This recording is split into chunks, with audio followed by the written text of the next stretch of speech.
with a whole new crew of guys.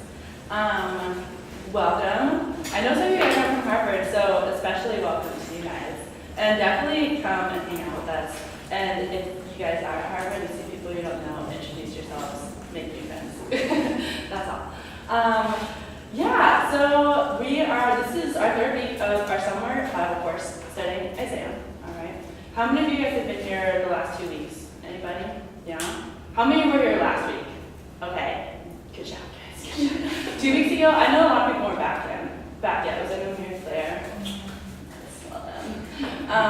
Something we're doing this summer, which is different and great, is that we're videoing them. So you guys just watch this on repeat again. I know you guys miss Nate's voice all the time. So yeah, if you haven't seen them all, please take a few minutes to watch this. Gentlemen and ladies, welcome. So yeah, take a couple of minutes. It's actually like an hour. That's how many minutes. But really, it will make a big difference in your knowledge. We're only in our second chunk of actual Isaiah text. So if you watched, Nick did the first week a really, really awesome, super helpful overview of everything that's happening in Isaiah. From historical information, which is kind of crazy because Isaiah is happening over 3 centuries. That's helpful to have an idea of what's going on here. The structure of the whole book. It's a really long book. We're going to cover 14 chapters tonight. Sure. And then talk about themes. So just a really great, it's so helpful. I would really encourage you guys to go look at that. And it will help for the rest of the study too. So it's not too late. Go spend some time listening to Nick. And then Teal last week talked about chapters 1 through 12. So yeah, let's refresh our memories. What happened last week in chapters 1 through 12? Shout it out. Don't be shy. Anybody? Tyler, I heard your voice was recording a lot. So I know you were there. I was going to say a lot happened. Yeah. A whole lot. What kind? many things, an abundance of things. Word of God was spoken to me a couple times. Ahaz was told by Isaiah that God wanted Ahaz to test God. Who's Ahaz? Ahaz is the king of Israel at the time. He's not a good guy. Yeah. Tragically.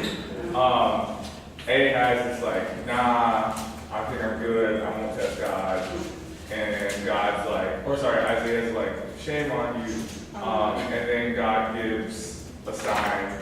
What's the sign? Do you remember? It's a young woman will have a child. And everybody's like, what? Yeah, okay. They're like, that's so commonplace. That's crazy. This is great. Just keep it coming. Is it? Yeah. I don't know. That's why I have. Isaiah 1 through 12 is narrated by Tyler Parker. Do I have the Lord? What happens to Israel in 1 through 12? Something kind of big. They're kind of bad. Right? They're like under a real threat. I'm not sure if they actually get destroyed at that point, but they're under a real big threat because they're 2 nations that are like nearby are like, we're going to team up and take on Israel. And Ahaz is like, oh gosh, it's crazy. We don't want this to happen, so I'm going to go. Oh, this is important. Ahaz goes to the king of Assyria and like surrenders his kingship to the king of Assyria, thereby surrendering his identity as like a Davidic king to an outside nation.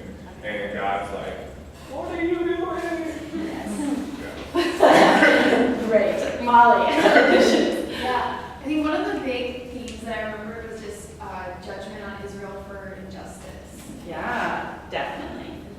Okay, totally. Yeah, so Tyler hit on a lot of, that was great. So basically, we meet the prophet Isaiah, right? We hear in the first 4 chapters basically that Israel is threatening to become like the nations around them, right? And there's this political military threat of Assyria, and basically Israel is being called to trust in the Lord, right? Do they trust in God? Maybe, maybe not.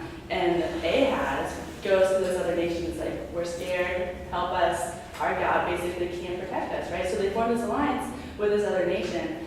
and because they're disobedient, God judges them, right? And so basically the question in 1 through 12 is, does Israel trust the Lord? And they, in chapters 1 through 12, do not, right? So they receive judgment. Okay, and then so chapters 1 through 12 have kind of this full cycle of, we meet Isaiah, Israel is disobedient, they're judged. And then we see them basically at the end, this hymn looking forward of them coming to Mount Zion, right? Remember Mount Zion, mountain, it's a place where all the nations will flow into. We see them at Mount Zion actually worshiping the Lord, proclaiming his glory over all the earth, right? So kind of being reinstated into what they're called to be as a people of God. Okay, so they're actually living in obedience again, they're bearing his name, his image, they're not trusting other nations, instead they're actually trusting the Lord, and they're worshiping him, right? So it ends in this really nice, like, okay, the Lord has redeemed you guys, he's like restored things to how they're supposed to be. You're living as Israel is supposed to live. Okay, so that's 1 through 12. All right. Yeah, Nick introduced on the first night, there's this idea, this kind of concept of as the nations go, or as Israel goes, so will the nations go, and so will the world go. So basically, if Israel is God's body, right, his people that are set apart to look like him, to bear his image, to be a blessing to the rest of the nations, if they aren't doing their job, things are going to unravel pretty quickly. Okay, so 1 through 12 is all about Israel. 13 through 27, which we're going to be in tonight, is about the nations and then the world. So we're doing Israel, nations, world in chapters 1 through 27. And so tonight we're doing 14 chapters. No big deal. We're going to do as much as we can. We'll see what happens. And I actually would love to try to hold on to 10, 15 minutes at the end to have you guys break into small groups and just kind of discuss with one another, like, hey, what's happening in Isaiah? What are we learning? Obviously, this is a bigger group, and it's hard. There's not a ton of discussion. I want discussion to happen up here, but at the same time, I think having some small group time would be probably helpful, just to see where you guys are at and what you guys are thinking about Isaiah. Right? This is such a bizarre book in a lot of senses, so just to have some time processing with one another. Okay, so let's start looking at 13 through 27. So as I mentioned, this is about the nations and about the world as a whole. All right, so this section, 14 chapters, are broken up into two smaller chunks. The first is 13 to 23. So 10 chapters are all of these oracles against the nations. Okay, so basically we see for 10 chapters straight, Isaiah prophesying mostly judgment on all of these nations. Okay, and then we see in chapters 24 through 27, this is called the apocalypse of Isaiah. It's not really an apocalypse, it's more kind of like this eschatological end times. We see, the world, earthly kingdoms falling to ruin, and Mount Zion, God's everlasting kingdom, being, restored and created, new heavens, new earth type of stuff happening. So basically, we're going Israel, nations, world. Okay, so that's this big 27 chapters of Isaiah. That's kind of the flow. So these oracles against the nations, what are they? What does that mean? So these oracles are all associated with other nations, except there's also some about Judah. This is kind of like a prophetic free-for-all. It's just like bam, bam, bam, bam, we're all judged. That's all. It's basically a ton of judgment for 10 chapters. So, guys, it's fine. So what's happening here? There's not a chronological order. Isaiah actually pulls some of the prophecies in these 10 chapters are actually him like reaching back into his prophecy vaults and pulling them out and being like, yeah, remember this one? Still true. And then talking some that are present, some that are still coming. Some of them are actually words of salvation. It's not all judgment. Some of them are signs. It's about Judah's enemies. It's also about Judah. So it's kind of just like, it's just this whole bundle of judgment that we hear, okay?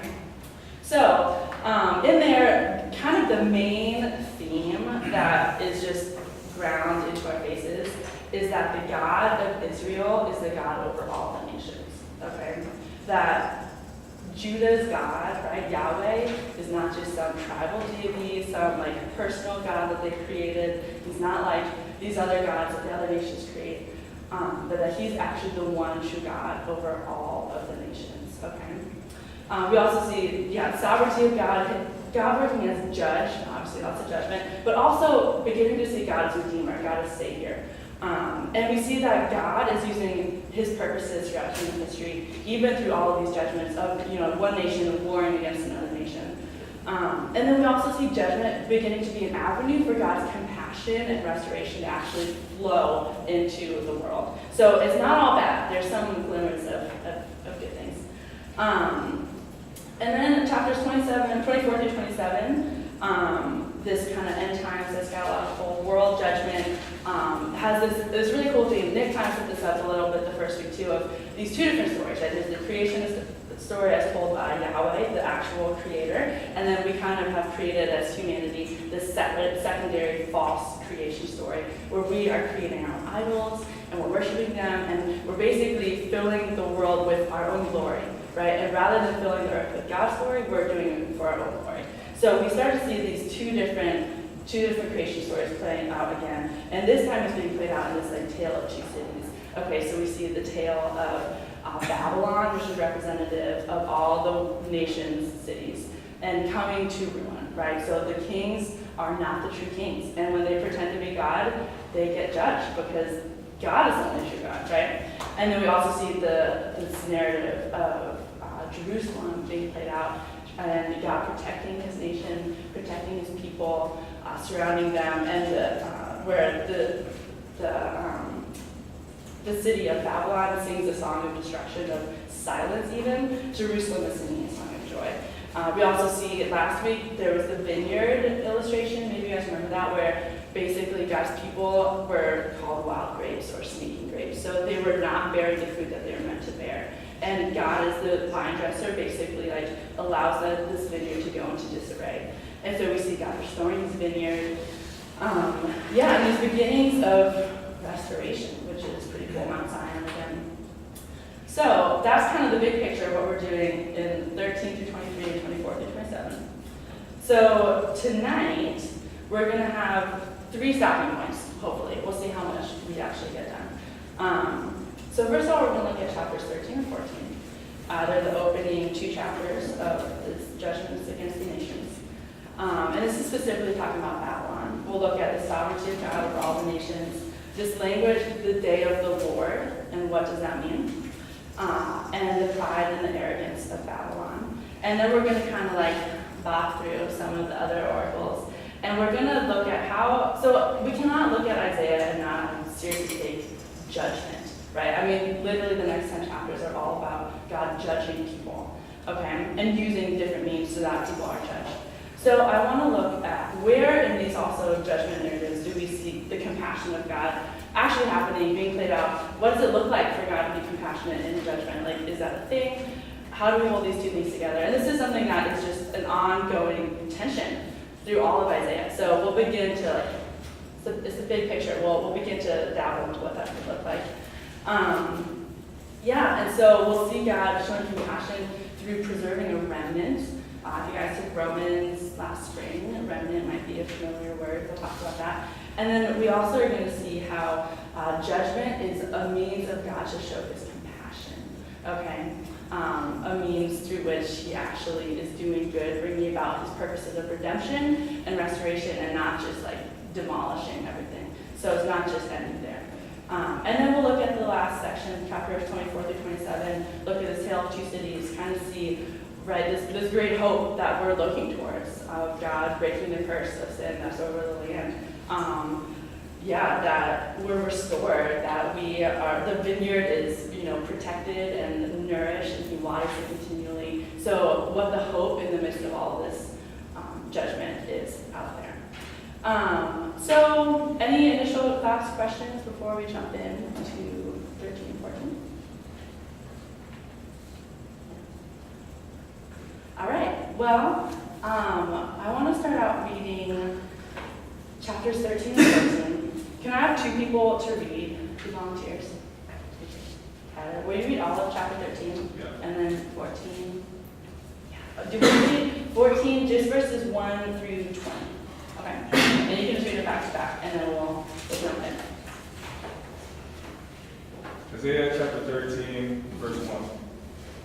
The oracle concerning Babylon, which Isaiah the son of Amoz saw. On a bare hill raise a signal. Cry aloud to them. Wave the hand for them to enter the gates of the noble. I myself have commanded my consecrated ones, and have summoned my mighty men to execute my anger, my proud, exulting ones. The sound of a tumult is on the mountains as of a great multitude. The sound of an uproar of kingdoms, of nations gathering together. The Lord of hosts is mustering a host for battle. They come from a distant land, from the ends of the heavens, the Lord and the weapons of his indignation to destroy the whole land. Wail, for the day of the Lord is near. As destruction from the Almighty it will come. Therefore all hands will be feeble, and every human heart will melt. They will be dismayed, pangs of agony will seize them. They will be in anguish like a woman in labor. They will look aghast at one another. Their faces will be aflame. Behold, the day of the Lord comes, cruel, with wrath and fierce anger, to make the land a desolation and to destroy its sinners from it. For the stars of the heavens and their constellations will not give their light. The sun will be dark at its rising, and the moon will not shed its light. I will punish the world for its evil, and the wicked for its iniquities, for their iniquities. I will put an end to the pomp of the arrogant, and lay low the pompous pride of the ruthless. I will make people more rare than fine gold, and mankind than the gold of Ophir.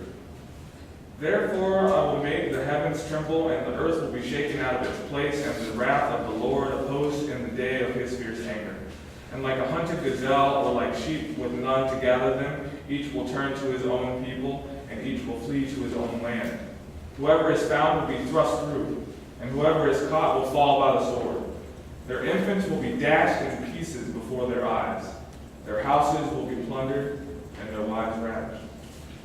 Behold, I am stirring up the Medes against them, who have no regard for silver and do not delight in gold. Their bows will slaughter the young men. They will have no mercy on the fruit of the womb. Their eyes will not pity children. In Babylon, the glory of kingdoms, the splendor and pomp of the Chaldeans, will be like Sodom and Gomorrah when God overthrew them. It will never be inhabited or lived in for all generations. No Arab will pitch his tent there. No shepherds will make their flock lie down there. But wild animals will lie down there. And their houses will be full of howling creatures. Their ostriches will dwell, and their wild goats will dance. Hyenas will cry in its towers, and jackals in the pleasant palaces. Its time is close at hand, and its days will not be prolonged. The Lord will have compassion on Jacob. Once again he will choose Israel and will settle them in their own land. Foreigners will join them and unite with the descendants of Jacob. Nations will take them and bring them to their own place, and Israel will take possession of the nations and make them male and female servants in the Lord's land. They will make captives of their captives and rule over their oppressors. On the day the Lord gives you relief from your suffering and turmoil, and from the harsh labor forced on you, you will take up his taunt against the king of Babylon. How the oppressor has come to an end, how his fury has ended. The Lord has broken the rod of the wicked, the scepter of the rulers, which in anger struck down peoples with unceasing blows, and in fury subdued nations with relentless aggression. All the lands are at rest and at peace. They break into singing.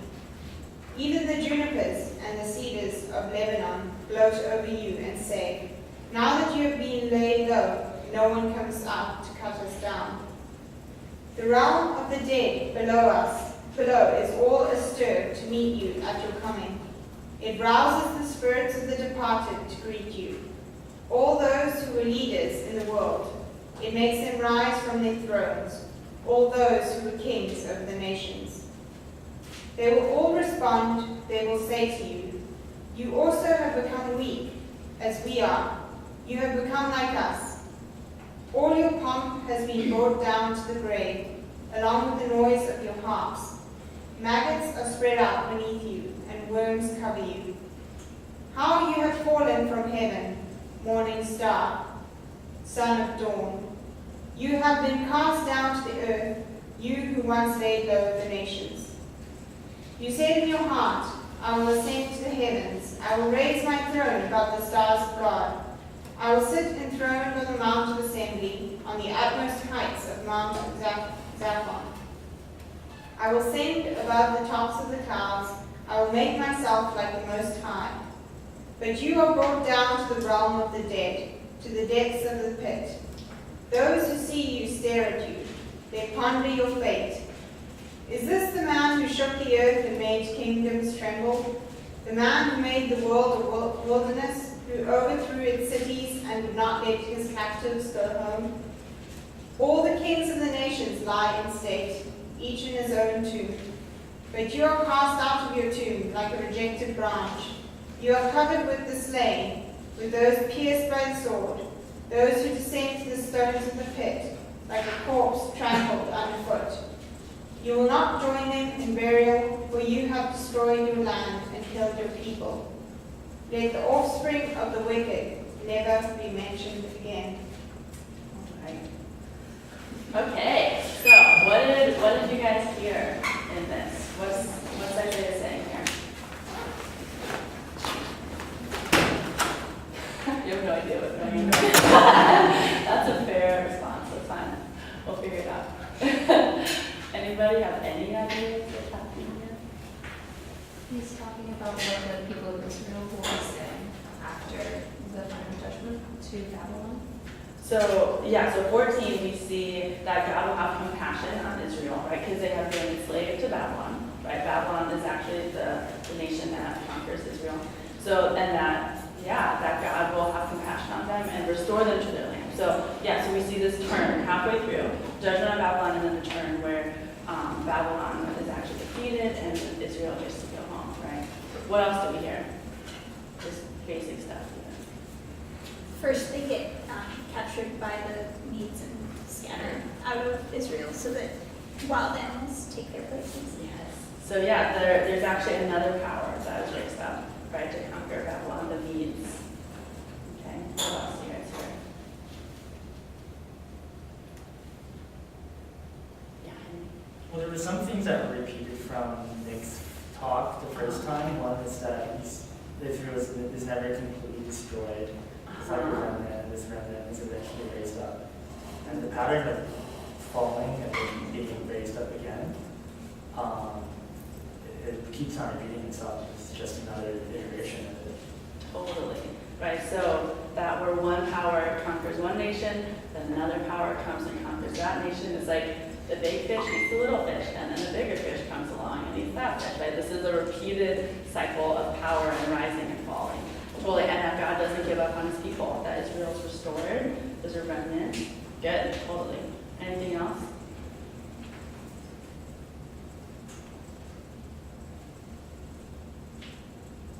Yeah, those things were all great, guys.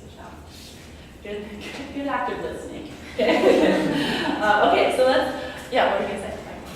With judgment in chapter 14, it's sort of like justice and retribution for those who did the destruction in chapter 14. Yeah. So judgment there is liberating people. Good. Good. So there's the active role of judgment, but then there's also kind of the secondary response of, well, these people have been judged, but there's also been a secondary liberation because they've been judged, and that's a really good thing. Totally.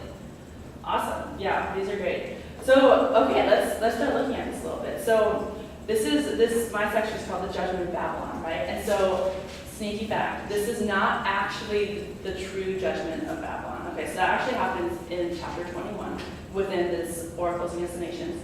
And Isaiah is starting out this section, right, the Oracles Against the Nations, by using Babylon as kind of like the head figure of what all of the other nations represent. Okay, so Babylon at this time it's like the most cultured, most civilized society. They're super powerful. They've got a good political game going on. They're really strong. They're like the big dog. Okay. And so he's using Babylon in this chapter 13 to 14, as representative of what's going to happen in the next 10 chapters. He's saying, basically what Babylon looks like, the way I'm describing this, is basically how the next 10 chapters are going to go. Okay? So we can look at this one and have a really good idea of what happens the following 10 chapters. Basically the same thing in slightly different reiterations. Okay? And so the reason he's doing this, right? He starts with Babylon, and Babylon is the easternmost city in the civilized world. Okay, so it's on the very eastern edge. And fast forward 10 chapters to chapter 23, and we see there the oracle against Tyre, and Tyre is the westernmost city. Okay, so this basically creates this bracketing effect for these 10 chapters, saying all the way from the east in Babylon, which all of you guys are like striving to be like, kind of like your head honcho city, what everyone is looking to be like in Babylon, from there all the way to the east, all the way to the west, everything in between, all of you guys are doing the exact same thing. And all of you will experience the exact same thing, which is judgment, right? And so basically we see in this chapter 13, this just demonstration of saying like, this is what you guys are all doing, okay? So Babylon is being representative of what all other nations are doing. And if you flip through, we see, probably a dozen other nations that this same type of thing plays out in. So we're gonna look at 13, obviously. So just big picture, like what Mike was saying, right? We see both the positive, like this is an active judgment on Babylon, or on the representative Babylon, right? So we see active judgment because of their pride, right? They're acting like they're their own gods, and there's judgment placed on that. But then we also see, that's chapter 13, we also see the secondary effect of saying, okay, yeah, there's a judgment happening here, and now what's the effect of that, right? The people that they were oppressing are suddenly free, right? And they can go back to their normal lives. And there's actually like a really positive effect of judgment. It's not just like God's angry and like destroying everybody, right? There's a just judgment that's being executed, and then there's a really positive outflowing from that. And that is, even in this case, that Israel were the captives, and they get to go free, they get to go home, and even that other people go with them, right? So we'll get to that in a little bit. But so we see this kind of like double-sidedness of judgment. That's not just like a negative category. There's a ton that's really positive about judgment, okay? So let's start early on, chapter 13, looking at verses like 3 through 5, okay? It says, I myself have commanded my consecrated ones and have summoned my mighty men to execute my anger, my proudly exulting ones. The sound of a tumult is in the mountains as of a great multitude, the sound of an uproar of kingdoms, the nations gathering together. The Lord of hosts is mustering a host for battle. They come from a distant land, from the end of the heavens, the Lord and his weapons of his indignation to destroy the whole land. Okay, so obviously this is Isaiah speaking, but it's on behalf of God, right? And is the first thing that Isaiah starts out with, right? That this is God's army. That God is summoning people from all over the land, and he's going to execute his anger, his wrath on the Babylonians, but that God has like summoned his army together. Okay, now what do we hear a little bit later? Who are these people actually? Like, who's actually the group who's actually like doing the judgment here? The Medes, right? So in verse, 17, it says, behold, I'm stirring up the Medes against them. Okay, but verses 3 through 5, we see that God is saying, okay, yeah, I'm using the Medes, I'm stirring up the Medes to come and conquer Babylon, but that he has consecrated them. Okay, so whether or not they know it, whether or not they've consecrated themselves to him, he has chosen them to execute his purposes. Okay, and so consecrated is basically a big word to say God has dedicated them or purposed them for his divine purpose. So these Medes who are just, a pretty average other group of people, well, they're not super average, they're actually pretty powerful. But this other normal group of people, God is saying, like, they don't worship me, they don't call me their God, they don't rely on me, they don't depend on me, they actually have other idols, right? But I'm using them in my story of history for his purposes. Okay, so this gets to one of our very first themes, right? So God will use anyone and everyone to make his purposes happen. And that God is actually over everyone and everything. Okay, so that God, again, is not just this private God over Israel. Yes, they're the only people who worship him at this time, sometimes. But at the same time, that doesn't make him exclusive, right? Because this God is the one creator God. So what appears just to be another human battle happening between this time the Medes and the Babylonians is actually a divinely appointed battle that God is using in history to make his judgment happen so that he can bring about his redemption, his restoration. Okay, so we see God acting sovereignly over all of these things. And so then we also see this plays out, just like we have seen with other ones, where Babylon conquers Israel, and now the Medes are conquering Babylon. It's just kind of this one conquers the other. So God will stir up one judge to judge a nation, and then the judger becomes the judge. Okay? And so basically this pattern over and over and over again is just pounding in the concept that it is so futile to trust in these other nations, right? Remember back to chapters 1 through 12, what's Israel's problem? They're like, okay, we have an enemy coming at us, what's the first thing we do? We trust in another nation. And over and over and over again, Isaiah here is saying, don't do that. Like, what is the point, right? All of these nations are under the power, under the authority, lordship of God, even if they don't know it. And at some point, another power is going to come along that's just going to conquer them, right? So trusting in these other nations is 100% futile. Okay, so this category we're talking about here is God's sovereignty. Okay, so who can help flesh out what sovereignty means? What does that word mean? What are things that it sounds like? Connotations. What's God's sovereignty? Right to rule. Right to rule, yeah, or even supreme ruler, right? Ultimate ruler. What else does that mean? Nothing surprises him. Nothing, so he knows all things, totally. What else?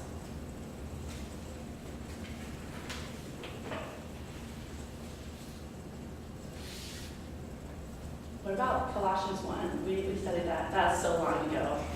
That was last fall. Yeah. And takers. In him all things hold together, right? He's the beginning and the end. Nothing surprises him, right? He's the creator. He's the creator God. He's the one who made everything else, okay? He sustains everything. He exists outside of time. He knows all things. There's no limits to his wisdom or knowledge. He can do all things. Nothing is too difficult, right? No Babylonian army, no matter how good everyone else thinks they are, is too big for God. He's in control of all things.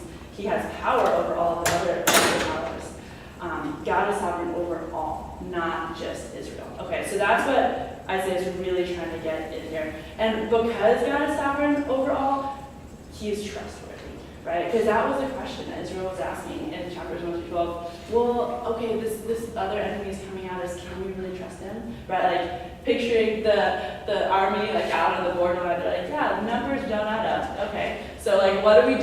Do we trust in God actually, or are we gonna like immediately run over to our neighbor and be like, help us? We'll sell our kingship so that you can have authority over us, but we're joined to this other group, right? So Isaiah is both saying, yeah, God is sovereign, but also he's trustworthy, right? Israel, you should put your trust in the Lord because he's sovereign over all of these other powers. It doesn't matter how impressive, the Assyrians are or the Babylonians or whoever, like they are still under God's authority, okay? There's no one else who sits on his throne. And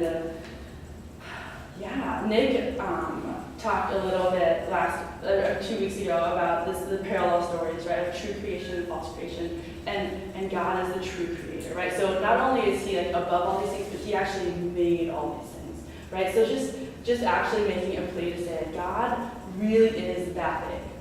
Don't think he's less. Don't think that he can't do it, right? And we see throughout history in the scripture, right, that God isn't just inviting and be like, sure, trust in me a little bit. That he's asking radical, profound, full life trust in the face of life and death, even, right? So God is calling Israel to trust in him because he is sovereign. Okay, is that making sense? Questions there? Thoughts? Okay, let's keep going in chapter 13. So we see this expression, and it is last week too, the day of the Lord. Okay, so verse 6, wail, for the day of the Lord is near. As destruction from the Almighty, it will come. Therefore all hands will be feeble, every heart will melt. They will be dismayed, pangs and agony will seize them. They will be in anguish like a woman in labor. Behold, the day of the Lord comes, cruel with wrath and fierce anger, to make the land a desolation. Right? So this is where it's like, ooh, okay, it's a little salty. That's pretty intense, right? This is not just like a casual thing. The day of the Lord sounds scary. So what is the day of the Lord? The day of the Lord appears in most of the prophets. It's in Amos, it's in Micah, it's in Zephaniah, it's here in Isaiah.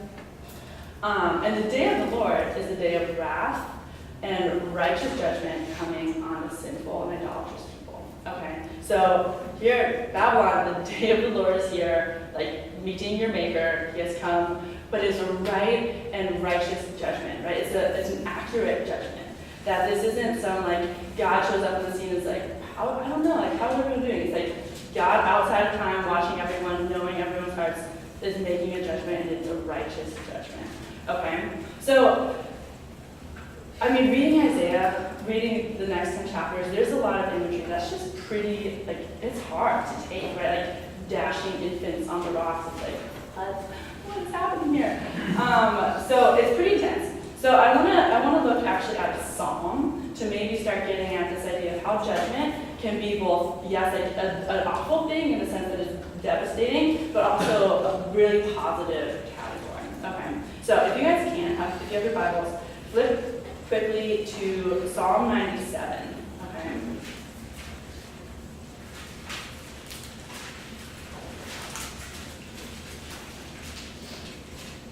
All right, so let's look at this psalm together. It says, Psalm 97, the Lord reigns, let the earth rejoice, let the many coastlands be glad. Okay, starting out, God's in control, and the land is rejoicing, and the earth, all the people in the earth are rejoicing, right? So the Lord reigning, there's rejoicing. That's a good thing for the Lord to be reigning. And then we see clouds and thick darkness are all around him. Righteousness and justice are the foundations of his throne. Okay? Righteousness and justice are literally what he sits on. That's a good thing. Fire goes before him and burns up his adversaries all around him. Okay, so God is a consuming fire, coming and burning up his adversaries while he sits on this throne of judgment, of justice and righteousness, right? His lightnings light up the world, the earth sees and trembles, the mountains melt like wax before the Lord of all the earth. Okay, the heavens proclaim his righteousness, and all people shall see his glory. So this entire time, what we're competing for is humans spreading their glory over the earth, or God's glory being spread over the earth. So we see God's glory in the midst of judgment being demonstrated all over the earth. Okay, and then all worshippers of images are put to shame, who make their boast in worthless idols. Worship him, all you gods, lowercase gods, right? That these man-made things are nothing in the face of Yahweh, right? And then Zion hears and is glad. The daughters of Zion rejoice because of your judgments, O Lord. For you, O Lord, are most high over all the earth. You are exalted far above all gods. So we see rejoicing in the Lord's judgments.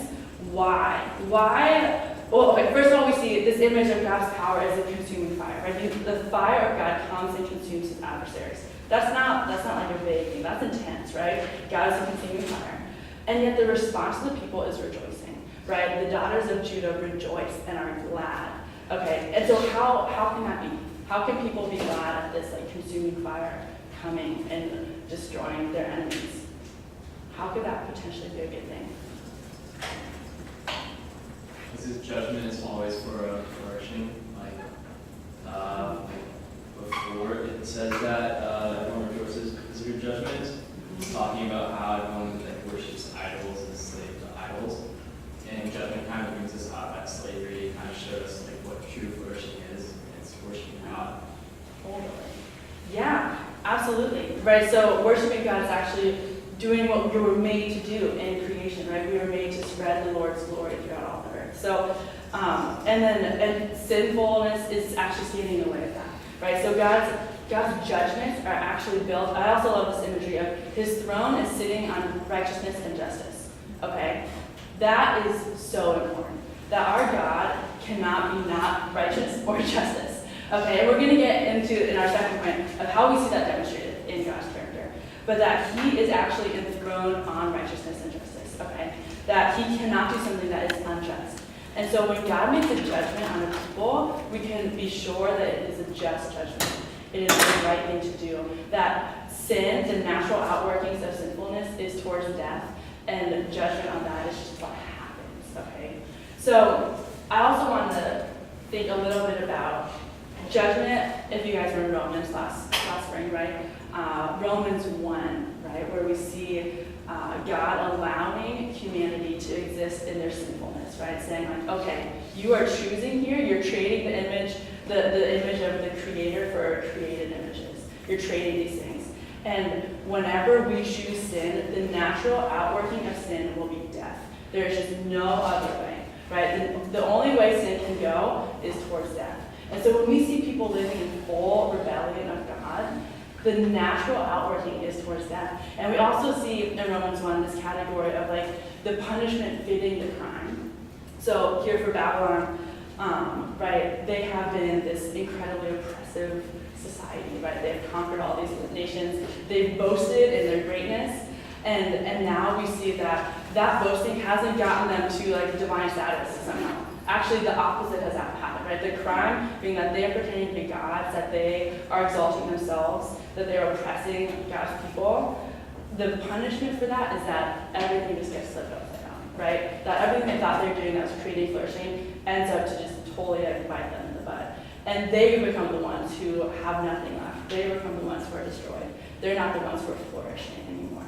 So we can see this category of God's judgment as something that we can actually, one, trust as being just, but also say like, okay, this is actually a good thing because of what it begets, which is more of God's flourishing, taking away the creation of other people's glory in the land and filling the land with God's glory.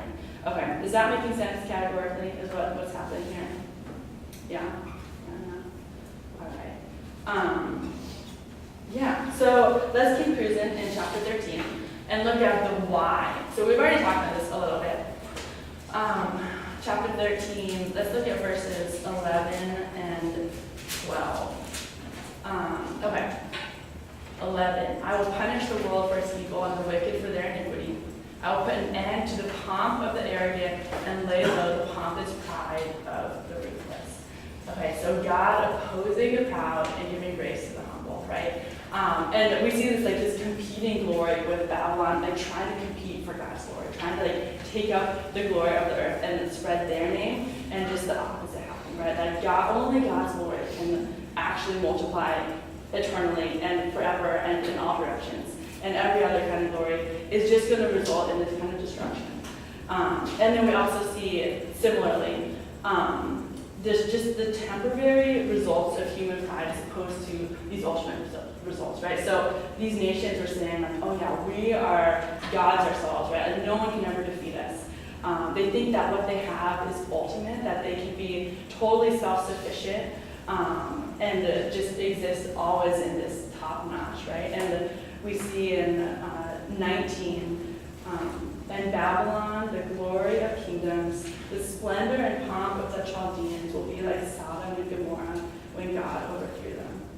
So the glory of all the kingdoms, right? No matter what kingdom it is, if it's an earthly kingdom that is opposing God's glory going out into the world, it's just not going to make it. It is futile, right? And so again, remembering why Isaiah is saying this, to encourage Israel not to trust in these other nations. Put your trust in the Lord. He's the only sovereign God. Your God is actually the true God. All these other idols, things that they've constructed, aren't the true God. Okay, any other thoughts on chapter 13? Any other things that are sticking out?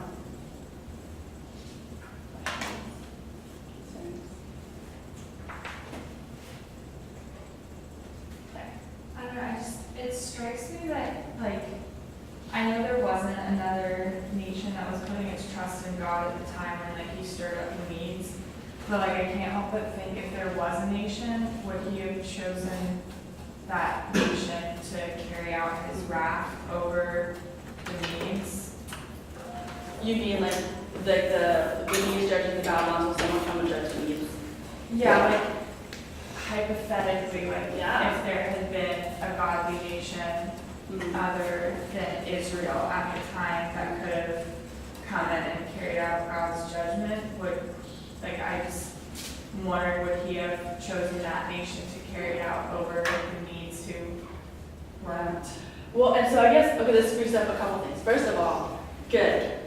If there were another nation that was bearing the image of God, right? God chooses Israel to bear his image to the world, and they don't, right? So like they're the only hope. That's all we've got, right? And they're not doing their job. That's why it's a really big deal that they're failing at their calling, right? That's even for us, right? Like though we bear the image of God, like that's a serious calling to take. And so at this time, that was just not happening. And then I think the other thing that you're kind of inside bringing up is God actually acting, like using evil to exercise his purposes, right? So would God use his own nation to judge another nation? I think something we see here, and also that was a category in Romans, where God is not ordaining evil to happen.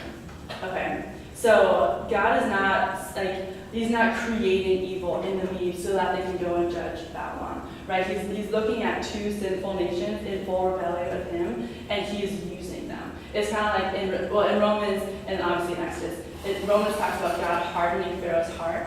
And that's not God looking at Pharaoh and being like, you know what, today you're not going to be able to be holy, or I'm going to make you persist in sin. That's God looking at Pharaoh and saying, you are someone who's in full rebellion of me, and in spite, and yeah, you do not give a care about me.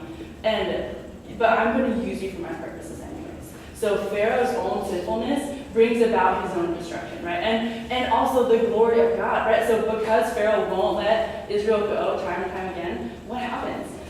All of these judgments come on Egypt, and the people of Egypt are like, okay, God's legit, right? Like he's bringing glory to himself in the midst of using someone who's in complete rebellion of himself. So God is using two sinful nations that are in rebellion of him to actually play out his wrath on one another. Brandon. Why does he even bother like using the Medes? Why doesn't he just like zap Babylon and then like boom, Israel, you're free? Why not? I don't know. It's a good question. What do you think? What's plausible here? Why might God want to work in history, right? I have no idea. He likes using people. Any other thoughts? I think people can come to a realization of their own brokenness through their own sinful actions, so it's an opportunity of redemption. Okay, right. So seeing opportunity, right, for people to come to know the Lord, to worship him, glorify him. Definitely. And I think you can ask the same question of, well, why didn't Jesus come back like yesterday? Come on, what did he do? Right? But we have to like Maggie said, right? God's story of redemption is about redemption, right? And this is a long narrative because the human heart likes to run in circles, right? We like to do the same thing, and we have to trust that God's timing is perfect, right? But that we're gonna actually get to this in the next point, but talking about how God is actually allowing through judgment this remnant piece, right? For hope of the future, right? So we'll get to that in a little bit. Actually, I thought we were there, but we're not there yet. We'll come back to that. Okay, let's look at chapter 14 for a couple minutes. So, 13, judgment on Babylon. 14, we see this right away going towards Israel, right? So again, we see this judgment having these two different directions that's working. It's working negatively in wrath of judgment on Babylon, right? There's destruction, it's bad. But we also see the positive reality that happens from that destruction is that God's people are free and free to go worship him and to go bring blessing to the rest of the nations, right? So looking at 14, 1 through 2, that first opening paragraph, it says, the Lord will have compassion on Jacob and will again choose Israel. So here, Jacob and Israel also, this is talking about all of the people of God. So not just Judah, also Jacob. So both the southern and northern kingdom, God's choosing them again, right? And he's going to set them in their own land.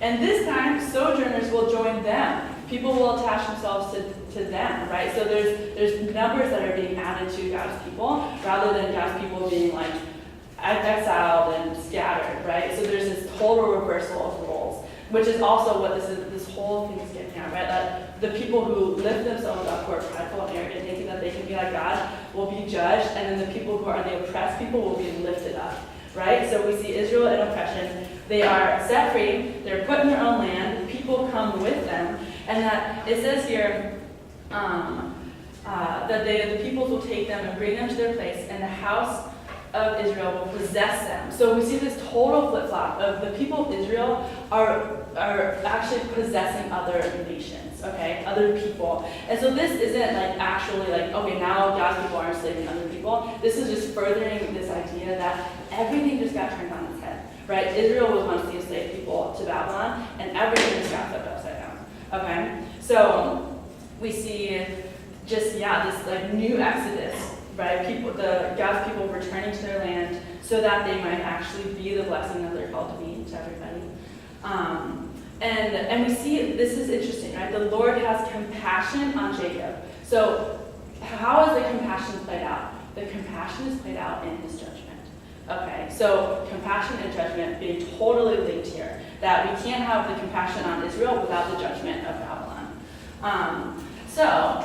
And then we get to this thing called the taunt song, which I think sounds like, the 5-year-olds on the playground being jerks. That's not what Israel's doing here.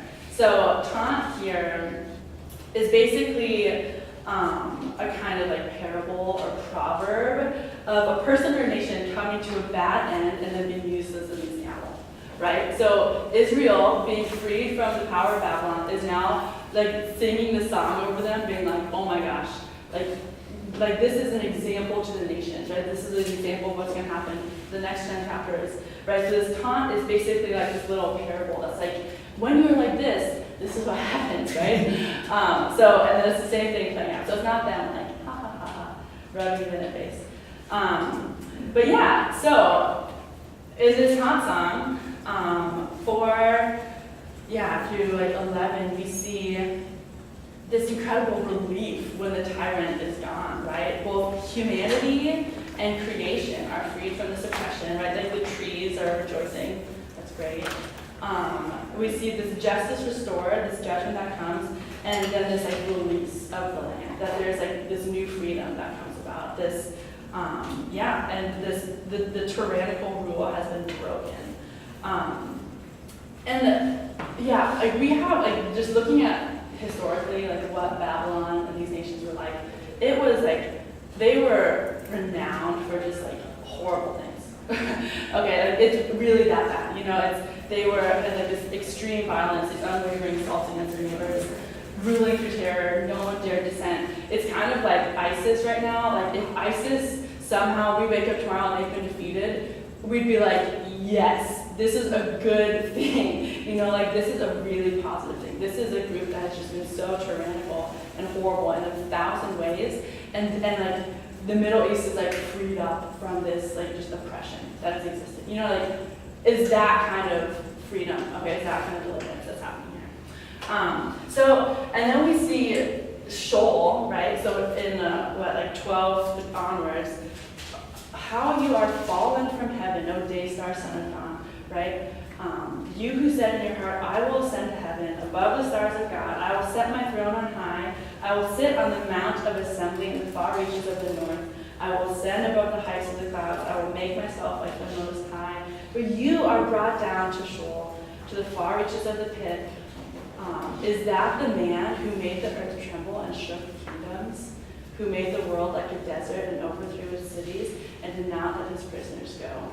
Right? Now you're just like all of the other kings, right? Laid in your tomb. You are not God as you claim to be, right? Justice has been served to you. And then just like it kind of gets even worse for this one, where it's like now you don't even get a good burial and your name is blotted out forever. So,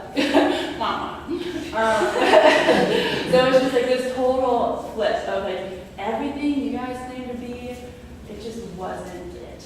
Because only God is the sovereign king. So all of these other nations, all of their claims, they're just like, they turn out to be nothing. There's this, we won't actually read it, but in chapter 6, there's this funny, sort of not funny, illustration of a pregnant woman in labor pains. And so it's comparing like the nations to a pregnant woman in labor pains trying to produce their own like salvation. And all that comes out is a gust of wind. And I'm like, how is this funny? Like you are like trying to produce your own salvation, and all you get is a gust of wind. Like that's that. So that's what's happening here.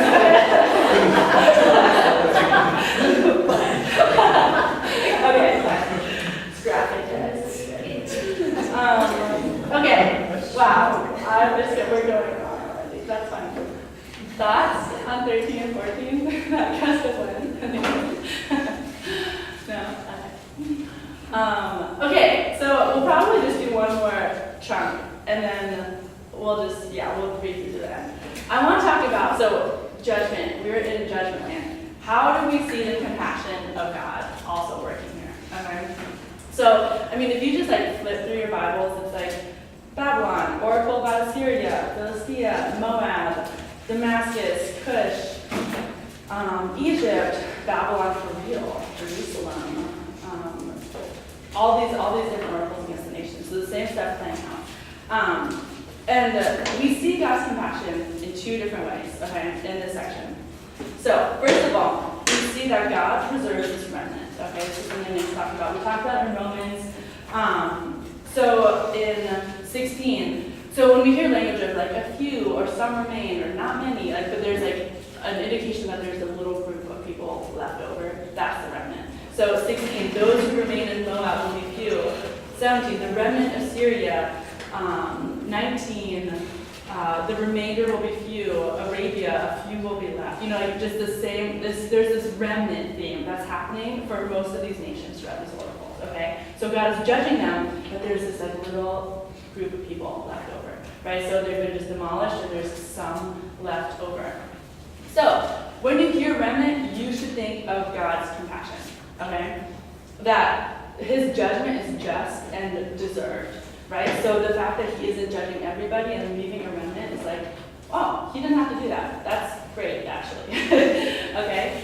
And so, bigger picture remnant. First place we see remnant happening is actually with Noah, right? God judges the whole earth. The waters come, and Noah and his family are the remnant, right? They're the ones who are spared. And they ride that big boat.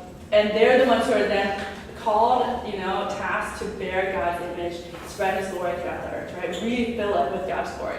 Okay? So, and then we see in Exodus, right, we see Israel being pulled out of Egypt, but we also see that there's this like mixed multitude that goes with them. Okay? So it's not just ethnic Jews, but that there's this remnant of like the other guys, and they're coming with them, and they're being pulled out of Israel or out of Egypt so that they might go, like, worship the Lord.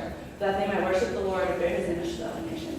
So remnant is always like part of God's compassion, but also a way that he starts to show his image, okay? So we have a really great little case study of this in chapter 19. So chapter 19, just briefly what's happening here. First of all, we have Egypt getting judged. And then we're going to read chapter verses 16 through 25, okay? Can someone read that out loud for us? 19, 16 through 25.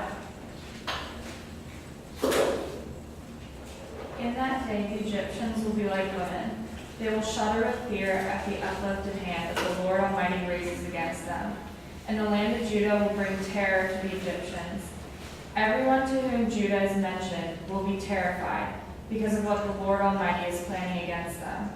In that day, 5 cities in Egypt will speak the language of Canaan and swear allegiance to the Lord Almighty. One of them will be called the City of Destruction. In that day, there will be an altar to the Lord in the heart of Egypt, and a monument to the Lord at its border. It will be a sign and witness to the Lord Almighty in the land of Egypt. When they cry out to the Lord because of their oppressors, he will send them a Savior and Defender and will rescue them. So the Lord will make himself known to the Egyptians, and in that day they will acknowledge the Lord. They will worship with sacrifices and grain offerings. They will make vows to the Lord and keep them. The Lord will strike Egypt with a plague. He will strike them and heal them. They will turn to the Lord, and he will respond to their pleas and heal them. In that day there will be a highway from Egypt to Assyria. The Assyrians will go to Egypt, and the Egyptians to Assyria. The Egyptians and Assyrians will worship together. In that day, Israel will be the third, along with Egypt and Assyria, a blessing on the earth. The Lord Almighty will bless them, saying, "Blessed be Egypt, my people, Assyria, my handiwork, and Israel, my inheritance." Awesome. Okay. So we see Egypt right before this is getting judged. And then immediately, the first thing that happens, the Egyptians will tremble with fear before the hand of the Lord of hosts shakes over them. And the land of Judah will become a terror to the Egyptians, right? So little Judah, who has been like quaking and trembling in front of all these be like the terror of the nations, right? Like this is crazy, okay? But why? Because of God's judgment, okay? And so if God hadn't judged these different nations, they wouldn't have recognized God as being God, right? They wouldn't see like this is actually the true God. There's even in all these oracles, there's a part where like the nations look to like their high places, which is where their gods dwell. They look to their ashrams, they look to their idols, and they're like, oh yeah, like you can't save me. And just realizing like their idols can't save them. And so, sorry. And so here we see Egypt realizing and recognizing that God is actually God. And what happens, right?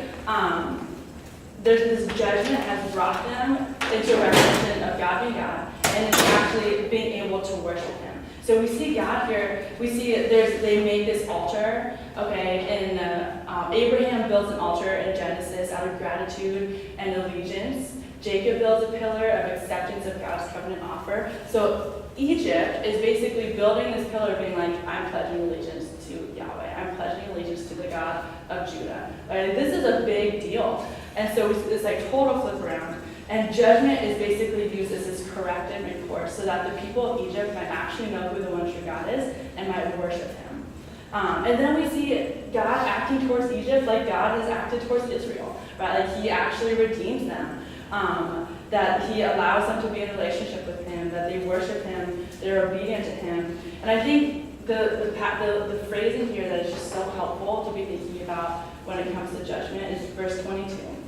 It says, and the Lord will strike Egypt, striking and healing. They will return to the Lord, and He will listen to their pleas for mercy and heal them. Okay, this is such like a fatherly category, right? A parental discipline of saying like, yes, judgment is awful, but I have to do this, right? This is the right thing to do. And there's this element of like this strike so that they can be healed, right? Like that is profound. That is how God and His judgment works. That it's not just judgment for the sake of devastation, even though that is deserved. There's also judgment for the sake of healing, for the sake of restoration, for His bigger purposes in history. So we see that the idea of the remnant, right? They're being preserved so that they can go and worship at the Mount of Zion, right? With God's people, that they'll be included, that God cares about all the nations, not just about Israel, that His purposes from the beginning of time have been for, right, grafting in the Gentiles, as we see in the New Testament. Okay, and I want to look at one other place quickly where we see God's compassion in these sections, and it's actually in chapter 16 about Moab. And basically we see, Isaiah says he weeps over the destruction of the city, that his inner parts moan over them, right? So we see Isaiah, right, channeling the prophet, channeling God, and weeping over this city, okay? So, let's put on our New Testament hats for a minute. In Matthew 23, right, we see Jesus coming into Jerusalem in His triumphal entry, right before the triumphal entry. It's also in Luke 19, it says that it's where Jesus weeps over Jerusalem, okay? So, Jesus looks over the city and weeps. In Matthew, it's called the lament over Jerusalem. And listen to what Jesus says, right? So we see it in Isaiah with judgment, Isaiah, the prophet, weeping over these cities who don't know Him. And then in Matthew, Jesus says, "O Jerusalem, Jerusalem, the city that kills the prophets and stones those who are sent to it. How often would I have gathered your children together as a hen gathers her brood under her wings, and you were not willing. See that your house is left to you desolate. For I tell you, you will not see me again until you say, blessed is He who comes in the name of the Lord." Right? So we see this incredibly tender imagery of God saying, I want it to be like the mother hen who gathers you to me, right? Like, that's so tender and sweet, but you are not willing, right? That God wants to gather His people, and instead of Jerusalem, the city that kills and rejects the prophets, right? And then He says this thing, right, that blessed is he who comes in the name of the Lord. He's referencing Psalm 128, and this is basically Jesus saying, I'm the Messiah, and you won't see me again until after a time of judgment. So, Jesus going to the triumphal entry is going to the judgment, right? On the cross, Jesus bears the judgment, right? He is the one who is struck down, and so that we might be healed, right? So Jesus going to his judgment weeps over his people, right? And then God, right, this is how we know the character of God when we read these like just brutal judgment passages in Isaiah, is that our God in Christ, right, in our Messiah, in our Savior, will bear the judgment that we deserve so that we might be healed, right? So we might go worship at Mount Zion, so that we might be a restored people, right? Like that is why there is good news tied up in judgment. So yeah, that's any thoughts on God's compassion? Questions? Is that good news? Are you like yeah. Okay, well we're running out of time. So I want to just quickly touch on what happens, like just tell you what happens in the last part. So 24 through 27, this apocalypse of Isaiah. In 24, it's like kind of this world judgment scene. 25 is really great. So we see, "O Lord, you are my God. I will exalt you. I will praise your name." This is verse 1. "For you have done wonderful things. Plans formed of old, faithful and sure." Right? God knows what he's doing. "For you have made the city a heap, the fortified city a ruin. The foreigner's palace is a city no more. It will never be rebuilt." So this is the earthly city, right? Not the city of God that's been destroyed. "Therefore strong people will glorify you. The cities of ruthless nations will fear you." So the judgment has actually turned these people to glorify God and fear him. "You have been a stronghold to the poor, stronghold to the needy and distressed, a shelter from the storm and a shade from the heat. For the breath of the ruthless is like a storm against a wall. You heat like heat in a dry place. You subdue the noise of foreigners as heat on the shade of a cloud. On the song of the ruthless, so the song of the ruthless you put down. On the mountain, the Lord of hosts will make for all peoples a feast of rich food, a feast of well-aged wine, of rich food full of marrow, of aged wine well refined. He will swallow up on this mountain the covering that is cast over all people, the veil that is spread over all nations. He will swallow up death forever. And the Lord God will wipe away tears from all faces, and the reproach of his people he will take away from all the earth. For the Lord has spoken. It will be said on that day, behold, this is our God. We have waited for him that he might save us. This is the Lord, we have waited for him. Let us be glad and rejoice in his salvation. Okay, so we see this, I love this illustration, this imagery of God on the mountain will swallow up this covering that is cast over all the people, right? So he's taking up the curse that has been over earth, right? That over sin, this sin curse that's been over the land, he's taking it up.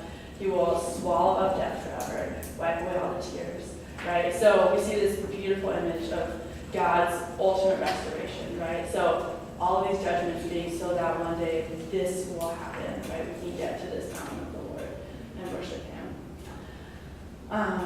Yeah, so any questions before, we're going to break into small groups for like 10, 15 minutes. And I have some questions for you guys to discuss, or you can discuss whatever you want. But any questions here before we break up? I know that was a lot. That was like fire hose of Isaiah. Yeah.